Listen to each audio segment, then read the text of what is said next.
일단 네 안녕하세요. 네. 그 자기소개 네네. 저는 전자전기공학부 1사학번 이재승이라고 합니다. 전 전자전기공학부 1사학번 김성훈이라고 합니다. 전자전기공학부 1사학번 박민영이라고 합니다. 전자전기공학부 1사학번 소준영이라고 합니다. 저는 그 교육학과 사한영학생 양승승입니다. 이분은 여러분 초대해서 도와미 드려서 감사합니다. 네네. 네 그러면 이제 주제를 정하면 교수님께서 처음에 단어가 시작한 게 리스크 테이커잖아. 그러면 리스크 테이커의 정확한 정의가 우리 어떻게 되지? 리스크 테이커? 리스크 테이킹이 그거지. 리스크 테이킹이 리스크를 감수하면서 이제 거기서 뭔가 감수하면서 얻는 그런 어떤 것들을 얻겠다는 건데. 근데 문제는 이제 리스크 테이킹이 아무거나 그냥 막 말도 안 되는 비현실적인 목표를 가지고 일단 해보고 리스크를 감수한다 이게 아니라 지금 내 자신을 잘 생각해서 내가 할 수 있는 한계가 어디까지인지 딱 확실히 파악을 해서 이제 그 한계의 코앞까지의 리스크를 견뎌보겠다는 거 아니에요. 근데 그게 리스크가 자기 한계인지 불합리한 건지 한계인지 정확히 어떻게 알 수가 있지? 그게 문제지. 내가 봤을 때 그걸 해결하는 방법을 일단 그걸 해결할 수 있는 방법을 모르지 않아. 그러니까 이게 진짜 리스크가 있는 건지 없는지 모르는데 그걸 가지고 만약 그거에 도전해서 실패했다 해가지고 리스크 테이커가 아니라는 건 좀 약간 어폐가 있지 않을까? 실패는 할 수 있는 거지. 리스크 테이킹을 한다고 해서 무조건 성공한다는 게 아니라 리스크 테이킹 하여튼 자기의 한계까지의 선을 정해놓고 이제 거기를 목표로 한다는 건데 그 말은 이제 결국 자기가 아까 저기 영상에서도 한 뭐 95%, 뭐 98% 정도의 자기 에너지를 전부 다 쏟아부어야 성공할 수 있는 걸 목표니까 내가 목표를 이렇게 잡았는데 그만큼 에너지를 못 쏟아부으면 실패할 수 있는 거지. 리스크 테이킹이 무조건 성공하는 건 아닌데 하여튼 이제 그 정도의 목표를 잡고 행동을 해야 이제 뭔가 얻어낼 수 있다는 거지. 근데 그럼 리스크 테이커가 무조건 하이 리스크 하이 리턴이요? 일단 뭐 리턴은 모르겠지만 하여튼 하이 리스크인 거지. 근데 일단 저 영상에서 하여튼 리스크 테이킹을 하면 하이 리턴이 있다고 얘기를 하고 있는 것 같아요. 근데 영상에서 그러니까 되게 엄청나게 말도 안 되는 목표면 그게 리스크 테이킹이 아니라며. 그렇지. 근데 말도 안 되는 목표를 어떻게 알아? 그 판단 기준이 내가 봤을 때 그게 저기서 애매한 거. 그게 상식적으로 상식적으로 상식적인 선에서 그런 거 아니야? 근데 상식적인 선에서 그렇다 쳐도 시장 같은 거 시장 경제 이런 거는 우리가 상식적으로 생각을 해도 이게 뭐 내가 뭐 예를 들어 뭐 아이디어가 있는데 이게 잘 될지 안 될지나 이런 것들은 확신할 수가 없잖아. 그러니까 내가 봤을 때는 저기서는 막 우리나라뿐만 아니라 벤처 사업이 나 뭐 이런 게 좀 리스크 테이킹이 안 되고 있는 측면이 있다 이런 식으로 얘기를 하는데 내가 봤을 때는 리스크 테이킹이 안 되는 것 중에 그것도 큰 것 같아. 이게 뭐 단순히 막 내가 뭐 좀 학업이나 뭐 이런 그런 어느 정도 좁은 범위에서는 내가 어느 정도 내 능력을 확실히 확인을 하고 이 정도가 내 한계겠다 이런 걸 생각을 해볼 수 있는데 뭐 벤처나 이런 사업 같은 거는 내가 이게 나의 한계를 찾아보기 힘들잖아. 이 리스크가 어디까지인지 모르니까. 그러다 보니까 리스크 테이킹도 안 되는 것도 있는 것 같아. 내가 리스크가 어딘지를 모르니까 시도해보기가 어려운 거지. 만약에 했는데 아까 막 저기서 말한 대로 난 이게 내가 98% 생각했는데 그게 110%였던 거야. 그럼 무조건 실패할 거 아니야. 뭐가 110%였던 거야? 그러니까 내 목표가 내가 생각한 목표가 난 이게 나의 98% 정도를 노력을 하면 할 수 있는 거라 생각했는데 알고 보니까 110%였던 거지. 그러니까 그럴 수도 있으니까 선택하기가 어려운 게 아닐까. 벤처 같은 거. 근데 나는 한계는 알고 있는데 그 기업이나 벤처의 마인드 차이라고 생각하는데 그 마인드가 뭐 그 리스크 테이킹을 하고 싶은지 안 하고 싶은지를 지금 영상에서도 말하고 싶은 것 같은데 요새는 리스크 테이킹을 안 한다는 그런 거니까 한계가 뭔지 모른다는 게 아니라 리스크 테이킹을 하는지 안 하는지가 중요한 거니까. 그 다음에 그리고 나온 얘기가 한국 사회 전반적으로 리스크 테이킹 안 하는 거 있는데 그게 IMF 연관지어서 얘기하셨잖아. 나도 그게 맞다고 보는데 IMF가 97년도였는데 우리 세대가 지금 그 정도잖아. 95년에서 2000년 정도. 근데 그때 부모님들이 계속 안정적인 것만 지향하면서 얘기하시니까 막 다들 공무원 시험 이런 것만 생각하고 그러다 보니까 정책적으로도 막 이번 정부도 그렇고 공무원 숫자 늘린다고 하고 근데 그게 꼭 좋은 방향인 건 아니잖아. 그렇지. 그 방향에 대해서 교수님께서 지금 막 지적하신 거 아니야? 한국 정부에서 약간 리스크 테이킹 하는 게 아니라 약간 공무원 시험만 늘려가지고. 근데 꼭 혁신, 그러니까 리스크 테이크 감소해가지고 개발하는 게 꼭 긍정적인 방향이 아닐 수도 있잖아.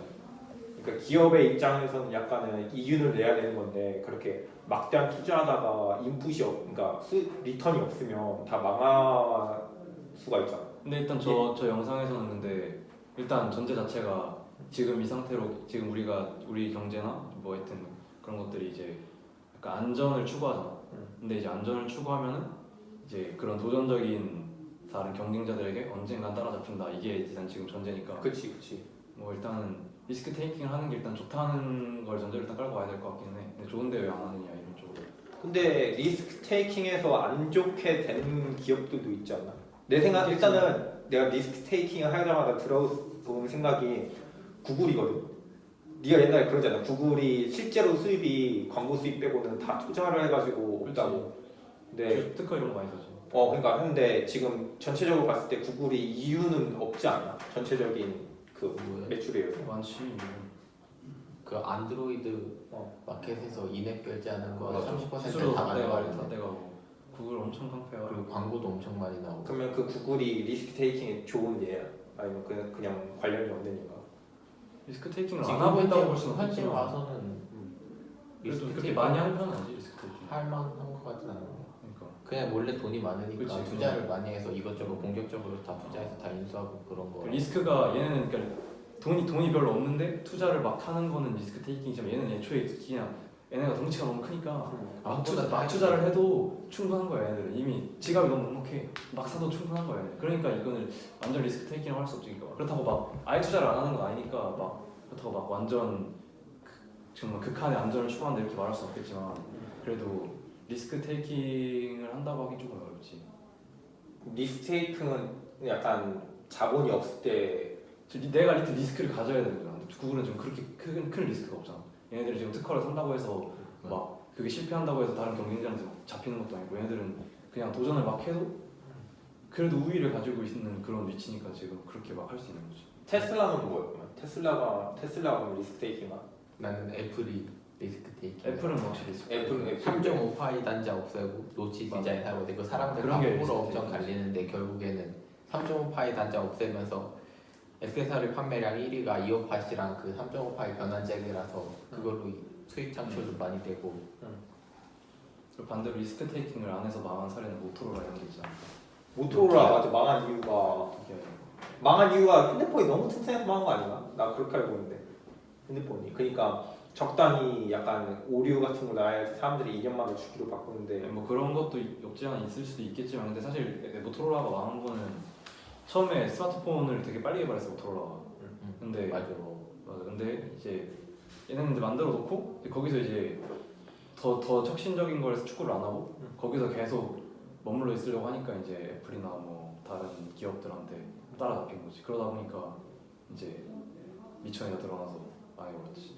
그 혁신적으로 공격한 게 애플이 약간 그런가 3G 사업으로 스마트폰 만든 게 그것 때문에 밀려난 거 아닌가? 모토로라가.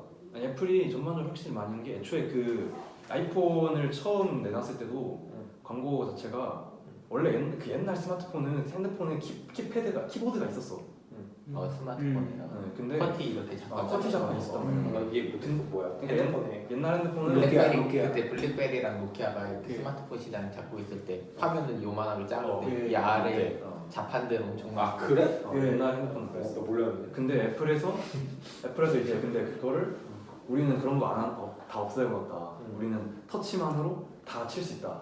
우리 저게 전부 다 화면이다, 디스플레이다 이렇게 해가지고 그렇게 혁신을 해서 이제 모토로라 이쪽은 이제 다 뒤쳐진 거지. 이제 그쪽이 대세가 됐으니까 그런 커티 자판 안 쓰는 삼성이나 뭐 애플, 뭐 구글 이런 데서 다 그렇게 이제 그게 대세인데 모토로라는 그런 기술이 없었던 거지. 그러니까 커티 자판 이제 안 나왔잖아. 그럼 리스크 테이킹에 성공한 사례가 일단 애플이라는 거예요. 그래서 애플은 리스크 테이킹 많이 하죠. 아직 있지는 없어졌나? 뭐가 있어? 블랙베리가 계속 그런 식으로 하다가 하여튼 일단 줄여서 벗어났죠 확실히. 그때 자기 당시에 OS도 버리고 이제 안드로이드로 갈아탔어. 지금 애플은 지금 리스크 테이킹에서 성공한 다음에 지금 체제를 유지하려고 하잖아. 계속 아니, 혁신. 나- 계속 혁신하지. 리스크 테이킹 한다고 제대로 그랬을 아, 때 그렇게 생각해? 어. 그러면 삼성은 어떻게 해? 삼성. 우리 우리나라 반대 기업. 삼성이잖아. 나는 엄청 보수적이라 해서 삼성은 많이 볼 수 있지. 삼성. 왜?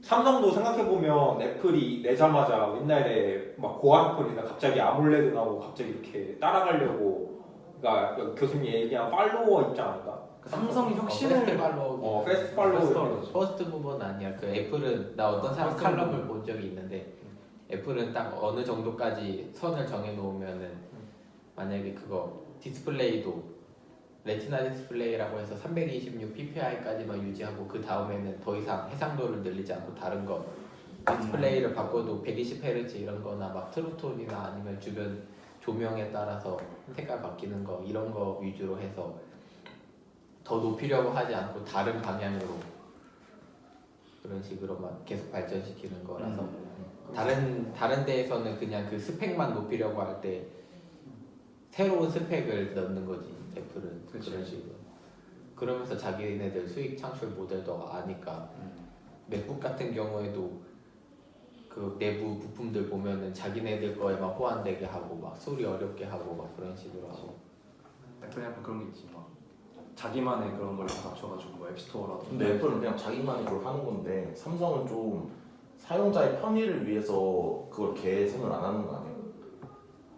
뭐 이렇게 그 뭔가 뭐 변화를 일으키지 않는 게 사용자의 편의를 위해서 변화를 일으키지 않는 게 리스크가 그게 리스크 테이킹이 안 하는 리스크를 안 거지. 하는 거 지금 아닙니까? 전체 스마트폰 시장의 수익의 한 66% 정도를 애플이 가져간다는데 3분의 2 정도를 그러니까 삼성은 애플 같은 모델을 추구하기에는 리스크가 높고 왜냐면 그거는 이미 애플이 엄청 확고한 위치를 차지하고 있기 때문에 삼성이 이제 애플하고 경쟁을 하기 위해서 삼성은 그쪽으로 안 가고 이런 지금 뭐 플레이스토어나 이런 그런 쪽을 추구하는 거잖아. 근데 그러다가 근데 그게 너무 하이 리스크니까 할 수가 없잖아 솔직히 말해서 삼성 입장에서 너가 아까 말한 것처럼 자기 한계점을 알고 하는 건데 그렇지. 근데 내가 이미 봤을 때 때를 그거는 놓쳐서 한계 이미 그거는 내가 봤을 때 플랫폼을 놓쳐서 어쩔 수 없는 거야. 삼성의 한계 내가 봤을 때 그거는 그걸 많이 도전하는 건 리스크 테이킹이 아니다. 그래서 지금 하는 게 로우 리스크, 로우 리턴 해갖고 신흥시장 인도 같은데 보급형 스마트폰 파는 거. 그러면 그러다 그냥 망하는 거야? 비중이랑 그러니까 브랜딩이지만 도태되는 그런 거 그냥 그러면 큰 하이 리스크라고 도전 안 하면 그냥 도태되다가 망하는 거잖아. 아니, 삼성이 그렇게 하고 큰 아예 이익을 못 보고 그냥 발만 담그고 있는 거지. 근데 삼성이 아예 노리스크 기업이라고 보기는 어렵지 그래도 삼성이 뭔가 계속 걔네도 스마트폰이나 이런 거에서 계속 혁신을 하고 있긴 해. 계속 하긴 애플에 비해서는 이제 이게 눈에 띄게 크게 드러나는 보이는 어떻게 할 거지. 수가 없지. 그래도 다른 기업에 비해서는 애플이 너무 독보적인 거지 혁신으로 삼성도 그렇게 막 아예 막 걔네가 좀 보수적인 입장이라고 해도 그렇다고 아예 그냥 막 모토로라 이런 것 마냥 개발 안 하고 막 자기- 우리 이 정도면 충분해 이 생각으로 하고 있지 않아. 자기 스타일이자 다른 사람들 다 엣지 싫다는데 굳이 계속 그치, 다 그런 엣지로 거 다 엣지 엣지로 모델만 내고 근데 삼성이 지금 스마트폰 시장에 계속 따라잡히고 있지 않나? 계속 그냥 그렇지, 안드로이드에서는 맞아. 어쩔 수 없어. 하웨이 쪽 중국 시장에서 따라잡히고 있고 그러니까 삼성이 약간 리스크 테이킹을 지금 해야 되지 않을까? 약간 뭔가 따르게 해야 되지 않을까? 지금 계속 그 휴대폰 시장이 계속 안 좋아지는 걸 알고 있는데요. 그걸 삼성이 해야. 근데 거기서 지금 공격적으로 투자할 필요를 못 느끼니까 그렇지. 삼성이 이번 분기에도 맞아. 영업 매출인가 매출이 60 몇 조인가 그런데 거기서 나오는 이 영업이익의 75% 정도가 다 반도체에서 나오는 거라서 그러니까. 가전에서도 별로 안 나오고. 그래서 지금 근데 이게 좀 따라잡혀야 발전할 그게 있지 이미 차지하고 있는 상태에서는 발전을 잘 못한다는 아까 영상에서도 말했지만 그게 맞는 것 같아. 그 삼성이 일단은 따라잡혀야지 이제 거기서 투자를 한다는 게. 그지 좀 이제 뒤쫓아 오는 게 보여야 아직은 솔직히 자기들 아직까지는 그래. 아직까지는 괜찮은데도 안 하는 거지. 시장에서는 독보적인 위치 출하량이니까 안드로이드. 독보적이진 않은데 출하량만 1위. 그래도 그 정도면 뭐 독보적이라고. 근데 솔직히 우리나라 기업에서 리스크 테이크한 기업이 별로 없지 않나? 적지 우리나라 기업 중에. 난 본 적이 없는 것 같아. 어떻게 이렇게 혁신을 해서 한다면. 그러니까 아까 이유를 예전에 말씀하셨잖아 저기서. 아이리버. 아 뭐야 아이리버 아이리버가 지금은 대표적인. 망했지만 그러니까 중소 현재는 기업인데 미국 시장에서 1위 했던 기업이잖아. 맞아. 그거 몰랐네. 근데 그러면서 근데 그때 삼성이 취했던 게 그때 예비 나오면서 MP3 플레이어 맞아, 예비. 대기업인데 아. 그걸로 그냥 찍어 누른 거지. 맞아. 국내 시장에서 대기업 그런 이점을 이용해서. 일단 우리나라 시장에서는 되게 그 삼성이나 이런 기업들이 너무 힘이 막강하기도 해. 새로운 중소기업 차이가 너무 많이 나. 한국이 약간 좀 내수 시장이 좀 강해가지고 내수 시장이 강한 것도 있고 우리나라가 좀 막 괜히 삼성공화국 이런 말 있는 게 아니잖아. 정치랑 경제 쪽에 밀착이 좀 강해가지고 또 그런 것도 말려주기를 할 수 있어 우리나라 시장에서는. 근데 우리나라 땅도 좁고 그래가지고. 근데 교수님께서 말하는 것처럼 약간 우리나라는 약간 리스크 테이킹을 해야 될 필요성을 느끼지 않나? 근데 아까 최근에 우리 그 LG 쓴 것처럼 LG도 지금 다 따라잡혔잖아. LG는 저기 디스플레이 그러니까 이제 휴대폰에서 그러니까 LG 보면 LG도 그냥 가만히 있다가 리스크 테이킹하는 가만히 있다가 지금 LCD 부분에는 완전 역전당했잖아 거의. LCD 부분에서는 거의 LCD 새로운 LCD 뭐 또 개발하는 것 같던데 요즘 그래도. 근데 LCD를 포기하던데 지금 거의. OLED로 거기 집착할 필요가 없다고 보는데. 그래가지고 지금 OLED로 야, 지금 해서 그래서 지금 그러니까 리스크 테이킹 하려고 지금 20조 원을 투자했대요. 약간 대표적으로 그러니까 사실 LG니어스도 리스크 테이킹이야 어떻게 보면 LG니어스로 채용하는 자체가. 아 그런가? 왜냐면 그 채용 그 맞지. 되게 리스크야 그거. 왜냐면은 4학년도 아니고 3학년 애들 데려다가 뽑아가지고 대학원비 전부 다 지원해준다 이런 거 다 사실 다 리스크 테이킹이야. 왜냐면 그래서 다른 기업은 그렇게 안 하잖아. 삼성이나 뭐 SK 뭐 이런 애들은 그렇게 안 뽑잖아. LG가 그게 리스크 테이킹 거지.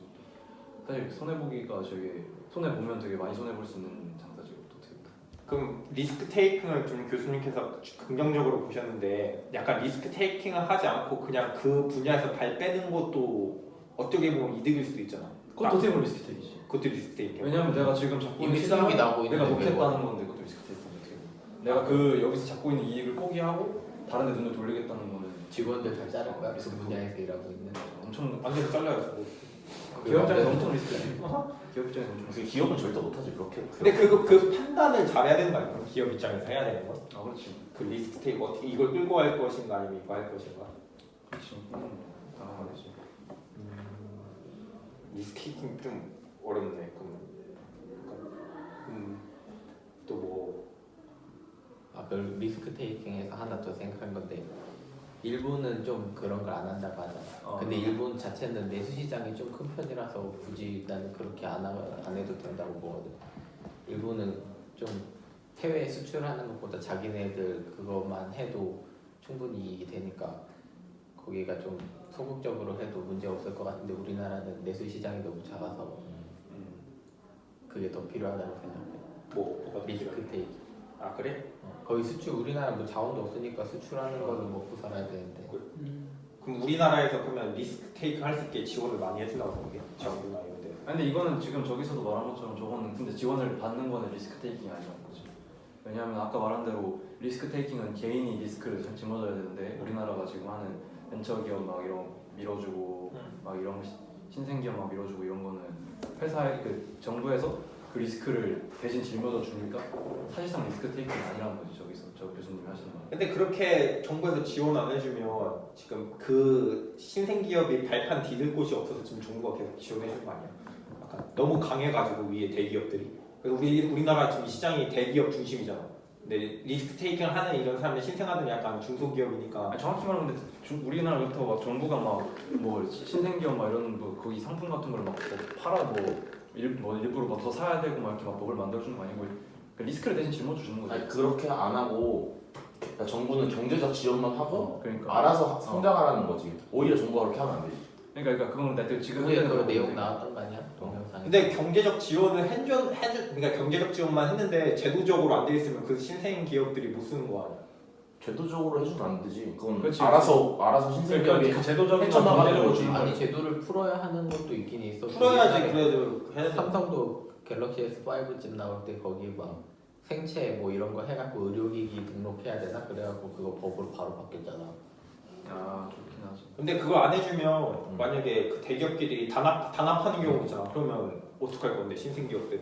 그러니까 그런 거는 그러니까 여기서 말하는 그 리스크는 그런 게 아니야. 그러니까 여기서 정부가 지원해줘서 리스크가 없다는 얘기는 그런 얘기가 아니지. 그런 건 정부가 해줘야 되는 게 당연히 맞는데 그러니까 그렇게 왜냐면 애초에 그거는 만약에 우리 아까 말한 대로 그 대기업들이 막 단합해서 이렇게 막아버리고 이렇게 지붕을 닫아버리면 천장을 닫아버리면 이거는 그렇게 되면 이제 벤처기업을 하는 거는 리스크 테이킹이 아니게 되는 거지. 왜냐면 이 개인이 할 수 있는 한계가 그것 때문에 막혀버리잖아.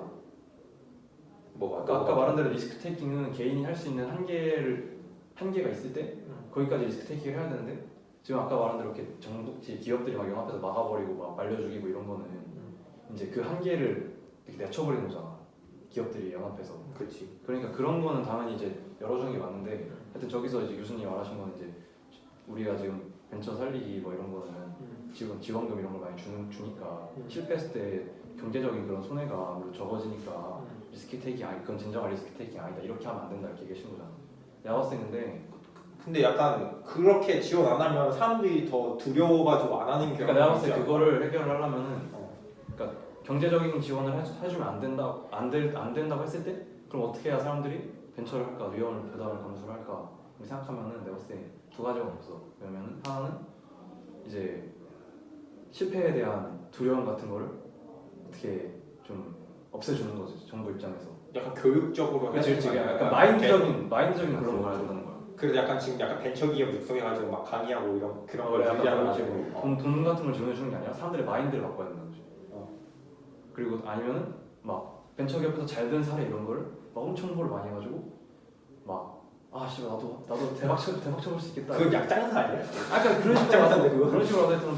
아니 왜냐면 내가 봤을 때 저 리스크라는 게 개인한테 보면은 손해일 수도 있어. 그러니까 왜냐면 개인은 그러니까 자기 시간과 그걸 다 투자하는 거잖아. 그렇지 리스크 테이킹인데 실패하면 그냥 근데 그거 자체가 리스크 테이킹 되는 거 아니야? 그건 그런데 그러니까 하여튼 그 이제 개개인들은 이제 리스크 테이킹 했을 때 실패에 대한 그 두려움들이 있는 거잖아. 그리고 진짜로 실패할 수 있는 거고 내가 그만큼 투자를 못하면 실패하는 거잖아. 사실 거의 아슬아슬하게 내가 할 수 있는 최대한을 그러니까 왜냐면 뭐 내가 한계를 한 80% 잡았다 이러면 내가 어떻게 20% 정도 다른 데 어떻게 뺏겨도 성공할 수 있다는데 리스크를 98% 이렇게 잡은 거는 내가 어떻게 조금만 뭐 삐끗해가지고 한 3% 날아가 그러면은 바로 실패하는 거지. 사실 되게 위태위태한 선까지 외줄타기를 하겠다는 거거든 리스크 테이킹은. 근데 이제 그런 외줄타기를 하면은 하여튼 개개인은 그래서 손해를 볼 가능성이 높지. 사실 안전하게 가는 것보다. 근데 이제 나라나 아니면은 기업 입장에서 봤을 때는 몇 명 이렇게 실패해서 떨어져 나가더라도 뭐 100명이 리스크 테이킹을 해서 뭐 한 80명이 떨어져 나가더라도 20명이 성공하면 이제 거기서 혁신이 일어나니까 이제 전체적으로 상승을 할 수 있다. 그러니까 내가 봤을 때는 리스크 테이킹은 뭐 개개인적인 측면에서 좋을 수 있겠지만 그 개개인적인 측면에서는 위험 부담이 확실히 많고 대신 이제 다수의 입장에서 봤을 때는 이득이 많이 되는 것 같아. 그래서 리스크 테이킹 약간 공리주의 이런 약간 그런 느낌인 것 같아. 리스크 테이킹 하라는 게. 약간 적자생존 약간 이런 느낌이잖아. 뭐 예를 들어서 막 맨날 다 똑같이 막 뭐 빨간색만 딱 찍어내면 그냥 그게 안전할 수 있는데 뭐 누군 파란색 만들고 누군 보라색 만들고 누군 초록색 만들고 이러면 뭐 보라색은 뭐 망하고 초록색은 망하고 그럴 수 있어도 뭐 파란색이 뭐 빨간보다 더 잘 되면 이제 혁신이 일어나는 거지. 약간 이런 거 같은 게 내가 봤을 때. 근데 내 생각 지금 든 생각은 그러면 정부랑 개인이랑 같이 리스크 테이킹 하면 좋지 않나? 정부 입장에서 정부가 지원만 해주는 게 아니라 정부 주도하에 약간 새마을운동처럼 약간 그게 지금 관주도로 하지 말라는데 나 그거 왜 이해를 못했거든. 관주도로 왜 하지 말라는? 관주도로 하면 본인의 진정한 리스크 테이킹 아니야. 왜냐면은 네가 말한 거 일단 리스크 테이킹 지금 저기서 막 혁신 이런 거는 개개인이 하는 거잖아. 정부가 혁신해 주는 게 아니란 말이야. 정부 주도하에 개개인이랑 정부가 우리는 당장 내일 정부가 밥줄 하는 거지. 끊기면은 밥줄 끊기는 상황에서 열심히 할 거 아니야? 아니면 그냥 밥 대놓고 주는데 그게 더 열심히 할 거 아니야? 그게 사회주의 아니야? 아니 그러니까 네 말대로 그렇게 정부랑 개인이 같이 리스크 테이킹 할 거면은 뭐 정부랑 개인이 연합해서 막 같이 아이디어를 짜내거나 이런 식이 돼야 되는데 그게 아니잖아. 개개인이 아이디어를 짜내고 거기서 이제 살고 죽고가 나오는 거잖아. 그러다 보니까 그 아이디어를 짜내는 건 개개인이니까 개개인이 리스크를 감수해야지 혁신이 일어나는 거지. 아니면 개개인의 아이디어를 짜내서 정부가 주도할 수도 있잖아. 공모전 이런 거 통해서. 그리고 나 다른 얘기인데 개인이 리스크를 가져가는 게 꼭 창업만이 아니더라도 취업에서도 그게 충분히 작용할 수 있는 게 막 스타트업이나 중소기업 이런 데 내가 사람들 다 들어가기 싫어하잖아. 좀 위험이 크니까. 근데 들어가서 성공하면 내가 그냥 임원이 되는 거잖아. 약간 그런 거에 대한 좀 교육, 좀 마인드를 열어야 된다. 그러니까 마인드 내가 봤을 때는 우리나라에서 벤처나 하여튼 리스크 테이킹 되려면은 저기 교수님 말대로 경제적인 지원은 그건 진정한 리스크 테이킹이니까 하여튼 교육이나 이런 걸로 약간 마인드 자체를 우리가 왜냐하면 아까 은영이도 말했지만 IMF 이런 것 때문에 부모님한테 약간 안전을 추구하는 식으로 교육을 받아왔잖아. 부모님뿐만이 아니라 그냥 학교나 이런 데서도. 근데 이제 그런 그런 교육 자체를 바꿔서 마인드 자체를 바꿔야 되는 거지. 리스크를 감수하는 마인드, 약간 모험심을 갖춰줘야 되는 거지. 약간 그 내가 노량진이 망해야 돼. 노량진이 없애야 돼. 노량진. 근데 공감하는 게 솔직히 우리 지금 취업 입장에서 중소기업 취직했다면 약간 별로 안 좋게 보는 시선이 있지 않아? 그렇지, 그런 게 많지. 뭐 예를 들어 벤처 같은 거 들어가면은 왜 굳이 왜 막 삼성 버리고 왜 거기 말 그래, 약간 그런 마인드잖아. 그러니까 그런 마인드 자체를 어떻게 바꿔요? 뭐 광고나 아니면은 뭐 교육이나 뭐 하여튼 그런 것들을 통해서 어떻게든 그 마인드를 바꿔야 돼. 사람들 마인드를. 실제로 생각해보면 연봉이나 이런 거는 그냥 중소기업 들어가도 똑같지 않아? 약간 아니 나중에 아니, 가면 차이가 많이 나지. 나중에 처음에도 다르지. 처음엔 더 많이 처음에도 차이나요. 엄청 달라. 야, 아, 그래? SK 지금 반도체 들어가면은 초봉으로 막 6천씩 받는데 세전으로 7천 넘게 받고. 그렇게 많이 준다. 새우 6천 원. 근데 그렇게 많이 든다고? 어. 진짜? 근데 그것도 개인 입장에서 리스크 테이킹 안 하거든 그 사람. 그렇지, 그런 사람들 리스크 테이킹 안 하지. 그러면 그 사람을 비판해야 되는 건가? 비판은 할 수는 없지 않나? 근데 리스크 테이킹 안 하는 건가? SK 반도체를 들어갔다고 해서 그건 또 그렇게 못 볼 것 같은데. 자기 살기 위해서 안정성을 위해서 간 거 아니야? 거기 리스크가 그게 왜 안정성이야? 대기업 빨리 솔직히 잘리잖아. 중소기업보다 대기업이 안정. 야, 공무원보다는 더 짧게 하고 빨리 잘리잖아. 그래, 거기 이건 리스크 공무원 아니야? 가는 게 진짜 리스크 테이킹. 하이 리스크. 공무원은 아니, 진짜로 극한의 리스크 테이킹을 안 하는 거지. 우리나라 지금 교육이 잘못돼서 다 공무원을 가고 있다 그런 건가? 아니 그래서 교육 방식 그 보다는 그냥 부모님 세대나 주변 그렇지. 그런 환경과 저는 환경적인 문제가 그럼 기성세대가 잘못했다는 거야? 아니 나는 잘못한 게 아니라 그럴 수밖에 없어. 그냥 환경적 요인이라고 보는 자원이 없으니까 어차피 수입해서 그걸 다시 수출하는 형태로 돈을 버는 나라에서 그러면 우리나라만 외국은 어떻게 되지? 외국은 그런 마인드 없지 않나? 아니 외국이 좋다 생각하는 게 어떤 걸 해도 막 다 지원해 주잖아. 약간 인식이 누가 아니 지원을 해줘. 지원해 주는 게 아니라 약간 인식이 괜찮다. 괜찮잖아. 예를 들어 막 자기 뭐 자동차 수리공 장인이라고 해가지고 우리 약간 솔직히 안 좋게 보는 경향이 있는 사람들도 있는데 거기는 다 존중해 주잖아. 이렇게. 그것도 약간 좀 약간 편협적인 시각일 수 있지. 아까 말한 대로 저 영상에서는 꼭 리스크 테이킹 안 하는 게 한국만의 문제가 아니라 이거는 약간 사이클의 문제, 그 산업 사이클의 문제가 있잖아. 아까 거기서 말한 대로 아까 저기서 예시로 든 것 중에 하나는 옛날에 IT 이런 것도 미국이 원래 점거하고 있었는데 소니 이런 애들이 일본에서 소니 이런 게 공격적으로 치고 와서 미국을 넘었다 이런 거잖아. 그렇게 그걸 다시 말하면은 그때 당시에 미국 기업들은 리스크 테이킹 안 했다는 얘기잖아. 그러니까 꼭 우리나라만의 문제는 아닌 거지. 그러면 왜 리스크 테이크 하려는 소니는 왜 막았을까? 지금 왜 막았지? 걔네들이 왜 잘 안- 소니 지금 망한 건 아닌데? 망한 거 아니야? 분야가 바뀌었다고 보는데 나는 아 그래? 망한 거라 생각하냐? 플레이스테이션이랑 그 소니 뮤직이 엔터테인먼트 분야에서 나오는 이득은 많은데 이 아니, 전자산업 그건 쪽에서 좀 후퇴하고 핸드폰에서 밀리는 거지 다른 거에서는 근데 그 다른 방향으로 부분은 성장이 살려야 되지 않나? 소니는 리스크 테이킹을 좀 안 하고 있긴 하지 옛날에 비해서. 내가 지금 걱정되는 게 삼성 같은 경우도 지금 반도체가 지금 삼성을 몇 살 끌어잡고 올리고 있잖아. 75%가. 근데 만약에 반도체가 따라잡히가 그러면 이제 삼성도 휘청거리지 않을까?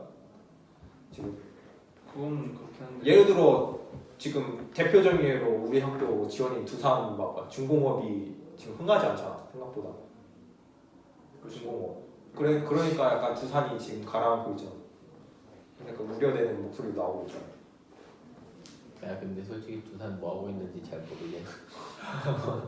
근데 그게 부산중공업이 타 기업 뭐 그런 것 때문에 망한 거야? 타 기업이 너무 많이 치고 아니, 올라와서 망한 리스크 테이크 했다가 대표적인 망한 예 아니야? 두산중공업이? 내가 알기로는 과투자했다가 그 과투자한 부분이 망해가지고 중공업은 딱딱한 모르겠고 걸로. 조선업은 그런 걸로 알아. 조선업은 그렇지. 조선업. 조선업. 그렇지. 그럼 우리나라가 지금 해야 될 방향은 뭐라 생각하면? 조선업은 중공업한테 다 먹혀가지고. 우리나라가 지금 해야 될 거면 약간 지원을 통해서 약간 혁신을 일으켜야 된다는 지금 교수님의 말씀이신 것 같은데. 그런 마인드를 하여튼 좀 바꿔, 좀 환기를 시켜야지. 지금 이런 공무원이나 아니면 안전하게 가는 이런 그런 기류에서 벗어나서 좀 도전 정신이나 모험심을 좀 갖게 좀. 아니 뭐 예를 들어서 옛날에 스티브 잡스 한창 막 떴을 때 이랬을 때는 좀 좀 약간 그런 혁신 이런 게 약간 유행이었잖아. 내가 봤을 때 그런 것처럼 약간 그런 안전을 추구하는-거나 위기를 추구하는 이런 것도 약간 유행이 있다고 봐. 그러니까 내가 봤을 때도 여튼 지금 하여튼 그런 안전하게 가는 그런 게 유행이니까 이제 그런 유행을 바꾸려고 노력을 해야겠지. 정부 입장에서 기업 입장에서. 나는 좀 돈만 추구하는 그런 마인드가 문제라고 생각하는데 서울대 막 그렇지 서울대 막 의대생보다 건물주 아들이 낫다 막 이런 식으로 얘기하는 사람들도 많잖아. 근데 지금 돈 없으면 안 되는 세상이잖아. 돈이 위주기 때문에 어쩔 수 없는 거 아니야. 근데 내가 아까 교수님 얘기 드는 생각이 이렇게 리스크 테이킹 하면서 이렇게 혁신을 추구하잖아. 근데 세계 정세가 지금 불안인데 그게 맞는 건가라는 생각이 들거든. 세계 시장이 약간 지금 계속 침체인데 그렇게 침체되는 거면 이제 각 나라에 약간 지금 계속 보수적으로 하려는데 그렇게 해가지고 도움 될까라는 생각이 드는데. 이해 못해. 침체여서 보수적으로 한다고? 약간 그냥 전체적으로 다 약간 보수주의로 가고 있는데 거기서 혁신을 굳이 아니 근데 해야 되나라는 생각은 꼭 그거는 생각할 필요 없는 것 같기도 한 게 어차피 경제는 계속 사이클 이렇게 올라갔다 내려갔다 한다던데 그건 지금 내려가 있는 거 언제 올라가겠지. 그럼 지금 존버할 타임 아닌가? 그냥 약간 아니 보수적으로 그런 식으로 해야지 올라가는 거 아니야? 뭐가 어떻게? 혁신을 해야 올라가는 거 아니야? 어떻게 보면 지금 이런 타이밍에 자격신을 해야 치고 올라갈 수 있는 그럴 수도 있지. 다 같이 혁신할 때 혁신해도 다 뛰어가면은 내가 뛰어가도 그대로지 않는데 지금 다들 이렇게 걸어가고 있을 때 내가 뛰어가야 역전할 수 있는 거지. 오히려 지금이 혁신을 하면 또 좋은 기회일 수도 있지. 오히려 네 말대로 그렇게 다들 약간 보수적인 지금 현재 봤을 때 안 좋을지라도 그 미래를 보고 계속 투자하라는 그런 얘기인가? 근데 말 그런 뜻이야? 이건 약간 좀 확대해석한 것 같은데. 확대 해석한 거야? 하여튼 지금 네 말대로 다들 보수적인 이런 마인드로 가고 있을 때 나도 똑같이 보수적으로 간다 이게 아니라 여기서 이게 어떻게 보면 또 기회일 수 있다는 거지. 지금 그냥? 그러니까 지금 다들 이렇게 안전을 추구하는 이 시장이 어떻게 보면 또 기회일 수 있다는 거지. 그럼 혁신이란 말은 무조건 좋은 의미인가? 교수님께서 얘기한 것처럼. 혁신이라는 단어 자체는 긍정적인 어감이 많지. 뭐 착하다나 아까 말한 참신하다 이런 것처럼. 그런 것처럼 일단 그 단어 자체는 긍정적이지. 아 그래? 단어 자체는 긍정적인데 이제 맞아. 교수님이 하신 얘기가 그거 너무 긍정적인 의미라서 기업 입장에서 그거를 부정할 수가 없다는 거지. 아까 말했잖아. 심지어 보수에서도 혁신 보수 이런 말 쓴다고 말도 안 되는 게 보수인데 그런 말도 안 한다고 하면 너무 부정적이 되는 거잖아. 그렇지. 그냥 긍정적 이미지 남기려고 혁신이라고 하는데 사실상 안 하는 거지. 근데 단어 자체는 하여튼 그렇더라도 이제 단어 자체가 혁신이 좋은 의미더라도 하여튼 이제 그거를 행동으로 옮기는 게 어떻게 되냐는 좀 다른 문제긴 한데 하여튼 뭐 단어 자체는 그렇지 좋은 의미지. 혁신이 나쁜 의미는 아니잖아. 근데 이제 실제로 현실에서 따져볼 거는 이제 혁신을 하면서 내가 입는 손해들이나 혁신에서 얻는 이익이나 이런 걸 좀 비교를 해봐야지. 계속 혁신을 해가지고 약간 불안정한 상태가 계속 유지할 수 있죠. 근데 혁신이 필요할 정도로 포화가 됐나? 나 교수님 얘기한 게 우리나라 지금 대기업이 혁신이 필요한데 지금 절박하지 않은 것 같다고 약간 교수님께서 얘기하지 않나? 그래서 이게 약간 민영이가 방금 말한 거랑 약간 일맥상통하는 거지. 왜 민영이 뭐라 했는데? 방금 얘가 지금 막 그렇게 혁신이 필요할 만큼 그 정도냐 그랬잖아. 포화된다. 약간 되지 않아? 솔직히 한국만 봐도 지금 나 지금 완전히 그 정도는 아니니까 사실 솔직히 반도체 시장 빼고 싹 망하지 않아 지금 우리나라? 그 정도는 그렇게 아니지. 생각해. 난 그 정도는. 난 그렇게 생각하는데. 아니 근데 그 정도가 아니니까 아까 말한 대로 위기감을 안 느껴서 사실 지금 혁신 안 하는 것도 있지. 민영이 말대로 아직 지금 뭐 혁신을 할 만큼의 포화 상태가 아니니까 사실 대기업 저기 임원들도 다 지금 자기네 회사 돌아가는 거 알 텐데 자기네 회사가 지금 막 쫄딱 망해가는데 다 안 되겠다 그래도 가만히 있어야지 이러고 있겠어. 아니지. 지금 이 사람들이 봐도 아직은 뭐 그렇다고 막 지금 내가 가만히 있어도 그렇게 손해를 안 보겠나 하니까 지금 가만히 있는 거지. 아직 그 정도는 아니니까 위기감을 안 느끼는 거야 지금. 아직 하여튼 결과에 위기감을 안 느끼고 있다는 건 아직 그 정도로 망해가고 있지 않다는 거니까. 근데 그걸 지금 약간 지적해 주시는 거 아니야? 지금 약간 너무 무지하니까 감각이 없다고 우리나라가 지금 감각이 없다? 이 말이 맞는 말인가? 아까 교수님께서 얘기하는 건 지금 계속 혁신이 필요하다는 말씀하시는 이런 상황, 저 교수님 하여튼 이런 상황에서 혁신을 해야 되는데 위기감을 안 느껴서 혁신을 안 하고 있다 이런 말인 것 같은데 그러니까 꼭 위기감을 안 느껴도 혁신을 지금 하고 있어야 된다는 얘기 아닐까? 아니면 혁신을 하지 않고 그냥 혁신이라는 거 말고 그냥 아니면 그냥 혁신하지 않고 그냥 지금 상태 유지하다가 혁신하는 기업을 사는 것도 나쁘지 않지 않나? 갑자기 드는 생각이. 그것도 혁신인가? 리스테이크인가? 사는 것도? 그게 보수적인 뭘 사는 것도 그게 보수적인 거지. 그게 보수적인 그게 거지. 더 나는 아무것도 안 하고 그냥 돈 많으니까 잘하는 애들 혁신적인 거 그냥 성공하는 내가 것만 하는 뽑아오겠다 이거잖아. 그러니까 괜찮은 아이디어를 다 사겠다. 그것도 그건 혁신이랑. 보수지. 왜냐면 가만히 그거는 앉아서 남의 근데 아이디어 구글이 빼먹는 그런 거 거야. 아니야? 구글이? 그냥 앉아 있다가 다 뭔가 괜찮은 아이디어 있으면 다 사는 거 아니야? 구글이 지금 그러고 있잖아. 그렇긴 하지. 아니 근데 구글은 좀 아니, 정확히 말하면 완전히 그러니까 수익이 안 나는 그치, 거에 수익이 대해서 안 나는 걸 미리 투자를 가져가. 하니까 그렇지. 네가 말한 알파고 거는 만들어서 돈 벌어? 어? 알파고 만들어서 돈 벌어? 볼 수도 있지. 좀 벌긴 돈을 안 버는데 그걸로 계속 투자를 해갖고 결국에 지금 광고- AI 기반인 광고까지 걸다 세게 해. 광고까지 세게 했어. AI 기반 이런 걸 다 해. 그거 임상도 훨씬 전이잖아. 그렇지, 그거 그렇지. 하기 전. 그러니까 네가 말하는 거랑 구글은 다른 게 네가 말하는 거는 이제 막 그렇게 벤처나 아니면 그렇게 막 가능성이 이미 큰 거를 먹는 거고. 이미 성공한 걸 가져오는 거야. 그건. 이미 성공했는데 그러니까 내품을 더 클 거를 이제 더 클 거를 확실히 있는 걸 가져오는 거고 구글은 아직 안 깐 걸 가져오는 거지. 가능성이 적은 거를 해서 자기가 키우는 거지. 그렇지. 걔네가 돈이 자기가 없으니까 연구하기 힘들면 거기다 지원을 해주고. 구글은 약간 그런 거고 아직 성공할지 실패할지 모르는 걸 가져오는 거고 네가 말한 거는 이미 이제 시장에서 성공할 가능성이 확실히 있는 것들을 가져오겠다는 건데 그건 리스크가 아니지. 그게 보수적인 거. 그건 완전 보수적인 거지 그건 진짜로. 근데 그렇게 보수적으로 해서 성공하는 기업들도 있지 않을까? 이게 하겠지. 근데 그거는 사실 어떻게 보면 자본력으로 그냥 찍어도 그런 거지. 그것도 나중에 그럼 결론적으로 자본이 떨어졌을 때는 망한다는 그런 의미인가? 그렇게 해석하면 꼭 보수적이게 도태된다고 할 수는 있나? 그걸 모르겠어. 꼭 보수적인 게 도태되는 건지 아니면 꼭 보수적인 게 나쁜 건지. 지금 약간 우리가 계속 지금 보수적인 게 나쁜 걸 쓰는데 아니 정말 가만히만 있으면 당연히 도태되는 거 맞지. 아니 또 돌고 도는 걸 수 있는데 어떻게 보면 또 보수적이게 또 리스크 테이킹일 수도 있어. 시장 1위 이럴 때는 만약에 내가 1위고 얘가 2위야. 내가 1위인데 내가 여기서 혁신을 했다가 여기서 내려갈 수도 있어. 맞아. 갑자기 휘청일 수도 있잖아. 근데 아까 말한 대로 반대로 또 그러네. 내가 가만히 있으면 얘가 또 추월할 수도 있잖아. 음. 혹시 뭐 어떻게 보면은 보수적인 것도 하나의 리스크 테이킹하는 수단일 수도 있지. 무조건 혁신만이 리스크 테이킹 아니라 막 1위 이런 애들은 오히려 가만히 있는 게 어떻게 보면 또 위기를 감수하는 걸 수도 있지. 머리를 잘 써야겠는데. 난 그런 생각도 하고 있는데 근데 이렇게 얘기하면 계속 돌고 돌 것 같고. 그래. 얘기가.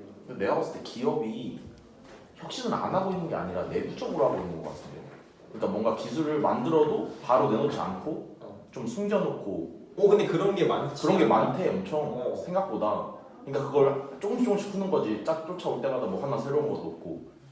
그거는 아까 말한 저기 돈? 새로 생긴 신흥 기업들이 아니라 이제 이미 어느 정도 올라와 있는 기업들이 그러니까 그런 사람들이 그런 돈이 안 돼서 안 하는 거야. 그런 기업이 혁신을 안 되잖아. 근데 알고 보면 하고 있는데 우리는 눈에 띄게 혁신돼 있는 걸 모르니까.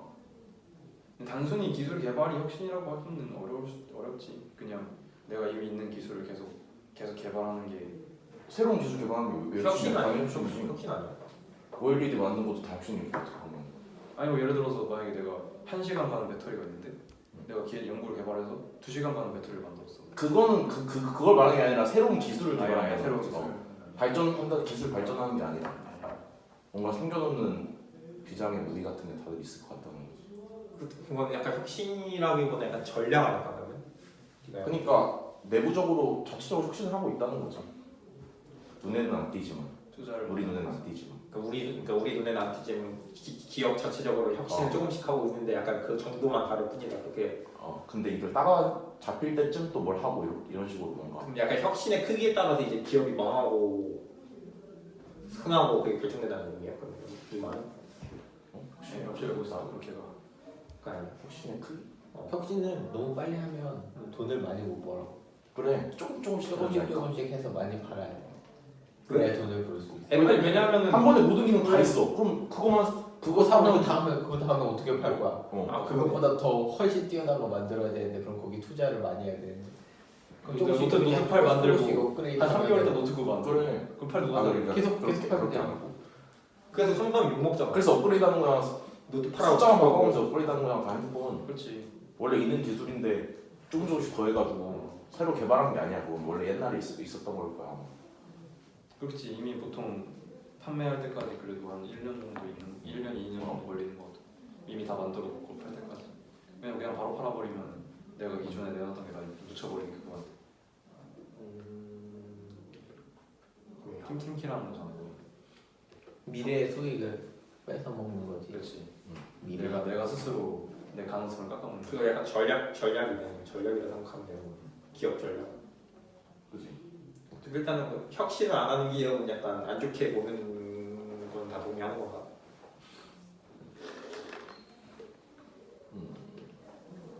혁신을 안 하는 거는 약간 지금 약간 내가 내 생각 분위기고 혁신을 안 하는 거는 약간 도태되는 거니까 결국 망하게 되겠다. 약간 이렇게 들리는데 맞는 건가? 아 지금 약간 좀 논점을 벗어난 것 같은데 지금 우리가 혁신에 대해서 얘기를 하는 게 아니라 리스크 테이킹에 대해서 얘기를 하는 거잖아. 갑자기 혁신으로 너무 치우친 것 같은데. 근데 리스크 테이킹이라는 교수님 얘기하는 리스크 테이킹이라는 주제 듣고 약간 그 리스크 테이킹을 하는 목적이 약간 혁신 아니야?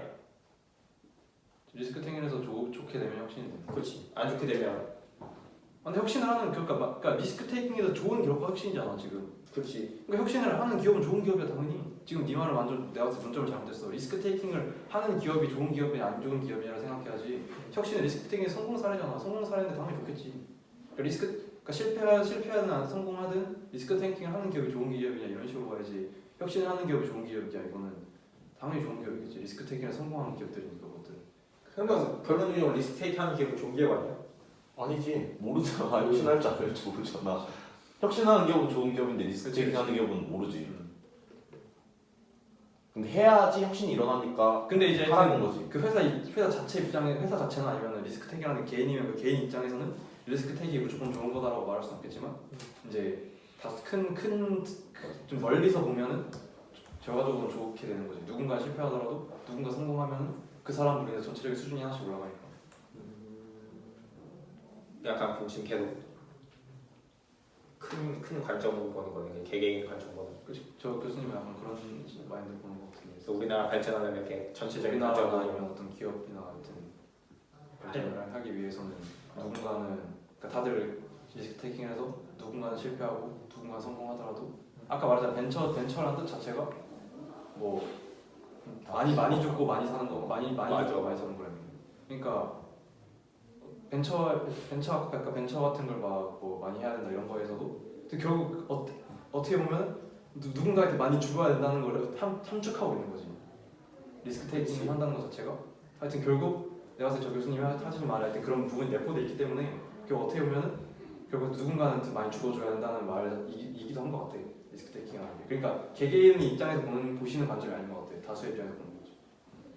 적자생존 그런 느낌인가? 아까 말했던 기술이 발전할수록 리스크 테이킹을 개인이 하기에는 너무 힘들어지는 것 같아.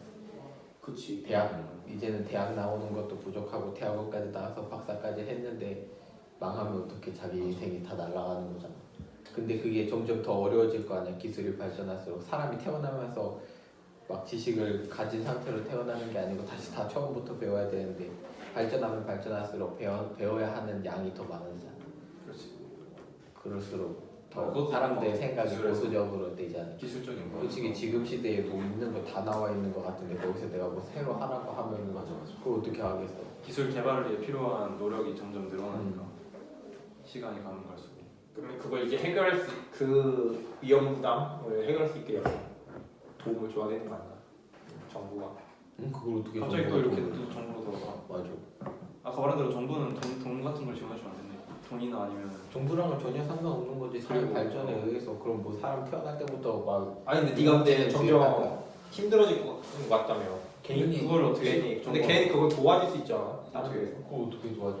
뭔가. 태어날 때부터 뭐 지식을 지식을 넣어준다고 머리? 아 그럼 좀 많이. 태어날 때부터 미국. 아니 교육을 통해서 약간 지금 정체된 교육을 다시. 그럼 사회- 어떻게 내가 뭘 할 줄 알고. 사회가 발전하는 거에 비해서 인간의 지능이 늘어나는 속도는 못 따라가는 거잖아. 그렇지. 근데 그 교육을 통해서 아니 민영이 말은 우리가 졸업하고 뭐 뭘 개발을 하려고 해도 30살이 넘는다 이거지. 지금 아예 기술- 제로 베이스에서 어. 뭘 만들려고 하면 그러니까 뭐 네 말은 그러면 뭐 초등학교 교육을 뭐 3살부터 시키고 막 이렇게 하던 그렇지. 말이 안 되지. 말이 안 되지. 말이 안 되지. 왜? 아니 그리고 애초에 지금 테이크 아닌가 그것도? 그리고 애초에 문제가 뭔가 하는데 필요한 지식이 늘어나는 베이스가 너무 거는 많이 필요해. 이게 하나야. 내가 뭐 첫 태어났을 때부터 나는 뭐 반도체만 파겠다 이럴 수 있는 게 아니잖아. 그러니까 내가 갈 수 있는 길이 엄청 많잖아. 아 그러네. 내가 갈 수 있는 길이 엄청 많은데 그 길마다 다 이제 필요한 노력치가 늘어나니까 그 어떤 길을 선택하기도 어렵고 그렇다고 그 많은 그걸 다 다 박아줄 수 없잖아. 지식 교육을 다 해줄 수 없잖아. 뭐 예를 들어서 뭐 내가 뭐 반도체랑 아니 이렇게 좀 크게 나눠서 이과, 문과 뭐 이렇게 나눈다 쳐도 이과에 필요한 지식이 늘어나고 문과에 필요한 지식이 늘어나는데 그러면은 얘가 아직 뭘 할지 모르는 상태에서는 내가 그 이과에 늘어난 지식도 다 넣어주고 문과에 늘어난 지식도 다 넣어줘야 돼. 이거 말이 안 된다고. 그뭐 이런 거 될 수도 있어. 내가 막 태어나서 계속 공부하다가 나는 이제 디지털 회로를 20년 동안 공부해야겠어 했는데 20년 뒤에 디지털 회로 다 없어지고 다 양자 컴퓨터만 쓰면 나는 망한 거잖아. 그럴 수도 있지. 그리고 일단 무엇보다도 하나 팔 때 시간이 늘어난다는 거는 또 어떻게 말하면 또 내가 다른 걸로 전환하기가 좀 힘들다는 얘기기도 해. 그러다 보니까 더 점점 또 힘들어지는 리스크 테이킹 힘들어지는 수도 있지. 다들 공무원만 하고 기술 발전은 컴퓨터에게 맡기는 미래. 그걸 해결할 수 있는 방법 없을까? 교육적으로 해결해야 될까요? 난 교육적으로 해결해야 될 것 같아. 아니 솔직히 말해서 아니, 나는 이거는- 최근에 긴 기사가 30년 전에 초등학교 때 배우는 거랑 지금이랑 똑같은 게 말이 되냐고. 아니 근데 일단 그것도 왜 말이 안 돼? 뭐가? 그러니까 세상은 발전하는데 교육은 정체되어 있다고. 그래서 뭐 초등학생의 머리는 똑같잖아. 맞아. 뭐가? 초등학생이 점점 똑똑해지는 건 아니잖아. 내가 아니 더 그러니까 준영이가 말하는 거는 그런 게 아니라 약간 뭐 마인드적인 이런 것까지 좀 포함해서 하는 말이겠지. 뭐 예를 들어 도덕이나 아니면 분야 아니 초등학생은 그럴 수 있지. 근데 대학교 입장에서 봤을 때 20년 전에 대학교 4학년 배웠던 거랑 지금 대학교 4학년이 배웠던 거랑 완전 다르지. 좀 다르지. 그렇게 봐야지. 초등학교 때 다르게 배울 수 있지. 초등학교 때 아니, 기본적인 그걸 배우는 건데 아니 요즘 달라? 원래 초등학교 때막 프로그래밍도 배우고 뭐 그러잖아. 프로그램 배우고 아니 그러니까 더 발전해서 막 갑자기 인테그럴 배우고 막 초등학교 때. 그리고 내가 봤을 때 지금 이거 얘기가 너무 우리가 공대생이라서 너무 기술 그래. 이런 걸로 가는 것 같아. 기술은 아까 말한 대로 한계가 있을 수도 있어. 그렇게 계속 배우는 게 필요한 양이 점점 늘어나고 기술이 발전하는데 우리가 못 따라가고 그러면 그건 한계가 있는데 무조건 확실히 뭐 리스크 테이킹이나 기업이 리스크 테이킹하는 게 무조건 그렇게 하는 것만이 아니잖아. 뭐 예를 들어서 아까 말한 대로 뭐 애플 같은 거에서 뭐 아까 민영이 말한 대로 잭 같은 거 바꾸고 이런 건 사실 지금 기술도 할 수 있는데 다 리스크 테이킹 못해서 안 하는 거야. 약간 그래서 무조건 리스크 테이킹이 뭐 엄청난 기술을 쌓아야만 할 수 있는 거 아니잖아. 그래서 하여튼 기술적인 걸로는 그렇게 한 게 있어도 다른 걸로 할 수 있으니까 우리가 너무 그쪽으로 치우쳐서 얘기를 하면 안 될 것 같아. 아이디어 쪽으로 뭐 그런 거나 뭐 약간 새로운 도전 같은 게 하여튼 기술이 있어야 새로운 도전을 할 수 있는 거 아니야. 벤처가 막 무조건 대기업보다 기술 좋아가지고 하는 거 아니잖아. 그치. 그러니까 너무 우리가 지금 공대생이라 너무 기술적인 데서 가는 거. 아, 생각해보면 셀카봉도 그냥 아무것도 없는 갑자기 지금 뭐 그런 것도 아이디어가 있지. 중요해. 아이디어. 그래서 지금 아무도 안 쓰잖아. 그건 그렇죠. 셀카봉 안 써? 아니 실은 쓰는 사람 요새 쓴 사람 별로. 삼각 때는 많이 쓰잖아. 여행 때는 봤는데 국내에서는 많이 못 봤어. 아 셀카봉 쓰는 사람? 옛날에 엄청 썼잖아 진짜. 그때 그럼. 나왔을 때 우리 진짜 나오면 유행이었지. 한 막 몇 년은 엄청 써. 우리가 뭐 아직도 쓰네 셀카봉. 요새 못 써 그러면. 찍을 때. 요새는 그거 나와. 멀리, 그러니까 이렇게 찍어도 완전 멀리서 보이는 것처럼. 맞아 요즘은 또 카메라 기술이. 있어서. 아 그래? 그래서 그거 쓰면 나도 진짜. 요즘 나오는 폰에 카메라가 3개 달려 있어. 맞아. 왜 광각 그냥 찍는 거, 망원 이렇게 3개가 달려 있어. 진짜? 그리고 어떤 너안 돼 있어. 이상한 핸드폰은 카메라가 광각. 8개가 9개 달려 있는 것도 있어. 아 그래? 야 심지어 요즘 핸드폰 뒤에 그냥 디지털 카메라 지금 커다란 카메라 있는 것도 있잖아. 그 LG에서 한 거 아니야 LG에서? 요즘가 모르겠어. 그래서 그거 연결하고 빼고 막 신기한데. 뭐가? 카메라 막 연결했다 뺐다가 핸드폰에 연결해가지고 막 그런 게 있더라고. 그거 망한 거 아니야? 맞아 LG에서.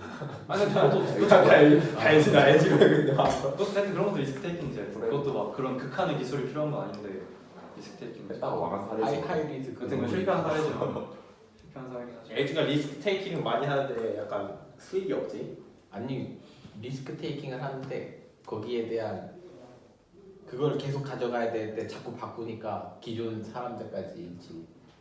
피드백이 없는 거고. 아니 피드백이 아니라 모듈형 핸드폰을 만들었는데 그 부품이 비싼데 파트가 비싼데 그거를 다음 시리즈에서도 못 써. 그럼 굳이 그걸 계속 써? LG 거를? 그렇지. 그런 애플은 식으로 계속 자기네들이 바꾸니까. 설정한 방향을 자꾸 틀어서 기존에 썼던 거를 못 쓰게 하니까 계속 떨어져 이 사람들. 애플처럼 계속 그게 유지가 돼야 돼. 몇 분기였더라? 14분기 연속 적자인가? 더 긴가? 이게 3조 원 적자네. 3조 원 적자. 3조. 누적 적자 뭐가? 엄청 높아. LG 전체? 아니 핸드폰에서 3조 원 적자인데 밑에 LG 근데 뭐 디스플레이는 핸드폰이나 전체로 약간 그쪽이 좀 침체지. 밑에 독일 직원이 할 수 있어요. 막 화이팅하는데 뭔가 짜증 보이더라고. 3년 동안 3조 원 적자인데. 그건 약간 바꿔야 되지 않을까? 방향. 걔네는 어떻게 보면 그건 이제 리스크 테이킹이 아니라 아까 말한 한계를 잘못 잡은 사례일 수도 있지. 나는 그거는 위에서 결정하는 사람들이 잘못됐다고 봐. 그 사람들을 혁신해내 다른 사람으로 갈아야 돼. 물가라고 해야 되나? 거의 지금. 어. 그럼 리스크 테이킹 그럼 기술적인 거 말고 다른 것도 리스크 테이킹 적용할 수 있는 게 있나? 지금 기술적인 공개라서 기술적인 얘기는 했는데. 아니 뭐 사람 뽑는 그 단순히 그런 게 아니라 뭐 사람 뽑는 것도 리스크 테이킹 할 수 있고 LG 지니어스처럼. 뭐 그런 식으로 막 진짜 막 솔직히 막 학점이랑 막 그런 건 보는 게 아니라 학점 2.9인 사람 뽑기. 막 그런 거 너무 리스크 테이킹 아니야? 그래서 모르지. 블라인드 테스트 그런 것도 다 어떻게 보면 리스크 테이킹이지. 아 그런 건가? 사실 왜냐면 학벌 못 뽑으면 좋은 당연히 좋은 사람이 계속 들어올 텐데. 좋은 학점과 좋은 학교를 뽑는 것도 리스크 테이킹이야. 왜냐면은 어떻게 보면 뭐 예를 들어서 내가 뭐 서울대 나왔어. 근데 뭐 예를 들어 뭐 네가 뭐 하여튼 뭐 어디 서울대보다 뭐 딸리는 학교로 나왔어. 뭐 지방대로 나왔어. 지방대로 나왔는데 근데 네가 뭐 아이디어나 뭐 더 좋을 수 있는 거잖아. 아니 심지어 대학을 안 나왔어. 뭐 스티브 잡스 이런 사람도 스티브 잡스 나왔나? 안 나왔지. 중퇴 아니야? 그게 중퇴지. 빌 게이츠 이런 사람도 대학 안 나왔잖아. 중퇴했잖아. 응. 근데 이제 기업 입장에서 보면 그런 사람들은 이제 리스크인 거지. 아. 왜냐면 내가 그냥 얘가 뭐 아이디어나 이런 게 뭐가 있는지 모르지만 그냥 얘가 좋은 대학교고 뭐 좋은 학점 잘 받았고 그러면은 그냥 대충 뽑아도 얘는 어느 정도 할 테니까 기본은 할 테니까 그래서 이제 그냥 안전하게 계획해서 그런 사람을 뽑는 거지. 근데 이제 리스크 테이킹을 하려면 이제 좀 위험하더라도 뭔가 좀 창의적 있고 이런 사람들을 뽑아야지. 그러니까 단순히 기술뿐만 아니라 뭐 사람을 뽑는 거라던가 이런 사소한 부분에서도 다 리스크 테이킹을 할 수 있는 거지. 아까 맞아 교수님께서 얘기한 게 그거 있잖아. 우리나라 지금 그러면 기업이 패스트 팔로워가 돼야 되나 아니면 퍼스트 무버가 돼야 되나 그 얘기 하셨잖아. 어떻게 생각해요? 그러니까 어떤 사람이 혁신을 내면 그걸 따라갈 건지 아니면 자기가 혁신을 내야 될 건지 어떻게 해야지 방향을 정해야 될 것 같다고 하는데 거기에 대해서 어떻게 생각해요? 지금까지 우리 다 패스트 팔로워였지 않았나? 우리나라 보통 뭔가 혁신을 한다는 것보다는 뭐 이렇게 딱 내가지고 세계를 흔드는 것보다는 뭐가 딱 나오면 다 따라가가지고 약간 2위 자리를 차지. 왜 그렇게 생각해? 내가 말했던 아이리버도 그냥 퍼스트 무브인데. 맞아. 그럼 우리나라도 여러 가지 버스 찾으면 맞아. 그럼 뭐가 돼야 되는 생각 기업이? 우리나라. 그래도 일단 포스트 무버가 낫지 않을까? 근데 따라가는 사례가 뭐가 있어? 대부분 따라 우리나라 핸드폰, 스마트폰 따라가잖아. 삼성도 아몰레드. 우리 고아리폰에서 갑자기 아몰레드 나왔잖아. 뭐야? 그래가지고 나는 퍼스트 무버가 필요하다기보다는 패스트 팔로워가 그냥 없어졌으면 좋겠어. 너무 많아. 팔로우 어떻게 보면 또 우리나라 리스크가 그게 심한 거 같아. 크지 않으니까. 사실 뭐 설빙 생겼을 때도 설빙 관련해서 엄청 많이 생기고 솔직히 막 그런 거 뭐만 하면 다 따라. 연구비어 이런 것도 막 쓴다고. 아, 맞아. 근데 결국에 다 없어지잖아. 솔직히 뭐 그래서 우리나라 뭐 모바일 게임 이런 것도 솔직히 이거 엄청 많잖아. 저번에 뭐 TV 강연하는 거 보니까 우리나라 게임 산업이 원래 옛날에 엄청 혁신적이었는데 지금 엄청 침체기라고 막 이상한 사람들이 그러니까 너무 많아서 그래. 아니 그러니까 막 돈을 너무 계속 잘 줘. 요즘 핸드폰 게임 이런 거 보면은 옛날에는 막 사람들이 막 도전전식 많아가지고 막 그런 새로운 막 게임 막 개발 많이 하고 맞아. 우리 어릴 때 초등학교 중학교 딱 이 시절에는 막 되게 혁신적인 게임 많았잖아. 근데 봤어. 지금은 다 그냥 모바일 게임 시장 이런 거 보면 다 그냥 아루작이고 다 자동사냐 맞아. 다 그냥 대충 적당히 만들어가지고 캐릭터만 좀 이쁘게 그려놓고 뭐돈막 내가 게임을 하는 게 아니야. 게임이 나를 하고 있는. 그러니까 그냥 맞아. 내 돈을 먹고 나를 하고 있는 거야. 그래서 우리나라 게임 산업이 다 그런 것 같아. 그 딱 그런 리스크를 안 감수해가지고 몰락하는 가장 큰 사례인 것 같아. 몰락하지는 않는 것 같아. 그러니까 지금은 아닌데 어쨌든 그런 사람들 말로는 몰락할 것 같아. 그렇지 몰락할 이렇게 되면 점점 몰락할 거라 이거. 퍼스트 무버가 왜냐면 새로운 기술 개발이 안 되니까 새로운 그런 게임을 만들 이제 능력이 안 되니까. 그치. 그럼 퍼스트 무버가 된다는 거네. 그냥 기업이 웬만하면. 나는 그래서 그 버스 부분 쪽. 근데 이걸 단정 짓기 어렵잖아요. 그냥 적절한 상황에 따라서 퍼스트 무버 되는지 패스트 팔로워 되는지 그거 되지. 그렇게 하지. 약간 그건 결국 그러면 위에서 잘 생각해야 된다는 거. 퍼스트 무버여도 뒤에 잘 해야 돼. 배그만 봐도 퍼스트 무버였는데 맞아. 망했어. 배그 망했잖아. 배그 왜 망했지? 관리를 잘. 웬만하면 제대로 못했으니 운영을 제대로 못했지. 왜? 왜 망했는지 잘 모르겠어. 버그에 버그도 엄청 많고 최적화도 엄청 못했고 어, 핵도 못 잡고 그리고 뭐야 그거 총 스킨? 아니 그냥 전반적으로 다 미흡했어. 뭐 제대로 한 게 하나도 없었어. 얼리 액세스 때는 그냥 아직 출시 안 한 게임이다 해서 사람들이 맞아. 그냥 참고 넘어가는데 정식 출시에도 변하는 것도 없고 그냥 사람들에 대한 태도도 별로인 것 같고 레이팅 시스템도 잘못돼갖고 그냥 초보들이 하기 힘들게 만들어놔서 퍼스트 무버가 좋기는 한데 이제 그 뒤에 사후 관리를 잘해야 된다 그런 말인가? 못하면 또 바로 뒤쳐지니까. 그렇지. 바로 일단 뭐 누군가 하여튼 어떤 새로운 뭐 블루오션 이런 걸 개척해서 거기에 퍼스트 무버가 되면 이제 거기에 따라붙는 사람도 있을 거야. 팔로워들이 존나 붙을 텐데 이제 거기서 자기가 퍼스트 무버가 관리나 이런 걸 잘 못해가지고 뒤쳐지면 바로 제쳐지는 거지. 특히 시장이 그 시장이 얼마 안 된 시장에서부터 그렇지. 시장 퍼스트 무버가 아직 엄청 독보적인 지위를 안 갖고 있을 때 같이 시작했을 때 이럴 때는 금방 실수하면 금방 뒤쳐지지. 배그는 약간 그런 게임이지. 롤 같은 경우는 반대로 이제 이미 너무 확고한 지위를 잡아가지고 롤도 같은 근데 거 롤도 혁신을 하잖아. 롤 하는 거. 롤은 역시 엄청 안 하는 편이지. 얘는 초창기엔 많이 했는데 요즘은 엄청 안 하는 편이야. 왜? 챔피언들 뭐 이상 많이 나오잖아. 아니, 그런 거는 뭐 그런데 근데 혁신이 뭐야 이거 하면서 아니, 뭐야 이거 개소리야 이러면서 막. 그게 제일 중요한 요인인 것 같은데 시즌이 바뀔 때마다 제일 중요한 시스템을 하나씩 바꿔. 맞아. 그거는 그렇지. 그게 제일 잘하는 것 같은데. 맞아. 근데 하여튼 내 말은 롤이 운영 같은 거나 이런 거 예를 들어서 옛날에 한창 막 뭐 욕설이나 뭐 트롤링 제재 뭐 이런 거 엄청 없었을 때라든가 뭐 사실 지금도 막 뭐 저기 막 PC 이런 것 때문에 막 논란도 컸잖아. 저기 뭐야 게임쇼에 어디 집 가가지고 뭐 몰라 남자는 못 들어가게 하고 여자랑 LGBT 막 성소수자만 뭐 들어갈 수 있게 막 해가지고 하고 그랬다고? 근데 그래가지고 논란 엄청 많았어. 그러니까 롤이 이렇게 엄청 막 그런 논란이 많은데도 계속 이렇게 잘 가고 있는 거는 롤은 퍼스트 무버였는데 사실 완전 퍼스트 무버는 아닌데 AOS 장르를 처음 개척한 건 아니니까 하여튼 근데 팔로워를 시작했다가 이제 자기가 성장해서 퍼스트 무버가 됐는데 퍼스트 무버의 상태에서 이제 후발주자랑 거리를 너무 많이 벌려가지고 이제 얘네가 뭔가 실수를 한 번씩 해도 너무 뒤처지게 너무 압도적인 차이가 안 돼. 뭐 예를 들어 롤에 지금 롤 옛날 경쟁자 뭐 카오스나 뭐 도타, 히오스 뭐 이런 거였는데 이미 얘네랑 격차 너무 벌어졌어. 아니 도타는 도타는 중국 시장에서 아직 확실히 확고하게 잡고 있긴 해. 근데 하여튼 세계 시장 전체를 봤을 때는 이제 많이 밀리지. 그러다 보니까 이제 롤이 한 번씩 뭐 실수하거나 뭐 욕 먹거나 그래도 다른 후발주자들이 따라잡을 수 없을 만큼 격차가 벌어졌으니까 물론 괜찮은 건데 배그 같은 경우는 그 정도의 격차를 벌리기 전에 이미 뺏겨버린 거지. 퍼스트 무버가 좋긴. 그러니까 약간 파이스 팔로우보다 퍼스트 무버가 더 좋다는 건 다 동의하는 거잖아. 물 들어올 때 노를 잘 줘야 돼. 그렇지. 그렇지. 그래서 이제 퍼스트 무버를 하는 상태에서 이제 사후 관리가 중요하다는 거지. 물 들어올 때 노를 잘 저어서 물이 안 들어와도 나갈 수 있게 다 갖춰놔야 돼. 배그는 근데 그렇게 하지 못하지.